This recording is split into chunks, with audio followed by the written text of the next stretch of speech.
Google data centre వస్తుంది కదా, మీకు తెలియగానే ఏమనిపించింది? నాకు చాలా సంతోషం. యాజ్ ఎ ఫాదర్ గా నేనే చాలా కష్టపడి నా బిడ్డల్ని చదివించాను. ఇద్దరు పిల్లలు కూడా బీటెక్ చేశారు. ఇప్పుడు నా పెద్ద కొడుకు బీటెక్ చదివాడు. ఇప్పుడు ఉద్యోగం రాక బీటెక్ పూర్తి చేసి ఉద్యోగాల అవకాశాలు లేక చాలా ఇబ్బంది పడుతున్నాడు. ఉద్యోగం కోసమని చాలా కష్టపడుతున్నాడు. అయితే క్యాంపస్ ఇంటర్వ్యూలో ఎక్కడ ఉద్యోగం వచ్చింది. అది ఉద్యోగం ఆ చదివిన చదువుకి ఉద్యోగానికి ఎక్కడ సంబంధం లేదు. వాళ్ళు ఇస్తానన్న జీతానికి కూడా మా స్వామికి వచ్చిన దీనికి కూడా ఎక్కడ సంబంధం లేదు. అయితే అక్కడి నుంచి మా స్వామి నాకు ఫోన్ చేశారు. స్వామి ఇలా ఉంది స్వామి నా పరిస్థితి, నేను చదివిన దానికి నాకు వచ్చిన ఉద్యోగానికి సంబంధం లేదు స్వామి, మనకు మంచి అవకాశాలు వస్తే వెయిట్ చేయమని చెప్పాను.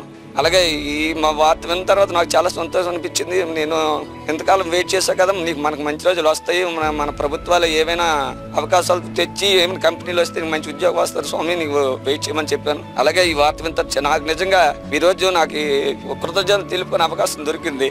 దేవుడి దయ వల్ల నా బిడ్డకున్న టాలెంట్కి అక్కడ మీ ఉద్యోగం చేసుకునే అవకాశం వస్తే మాత్రం చాలా సంతోషపడతాను స్వామి.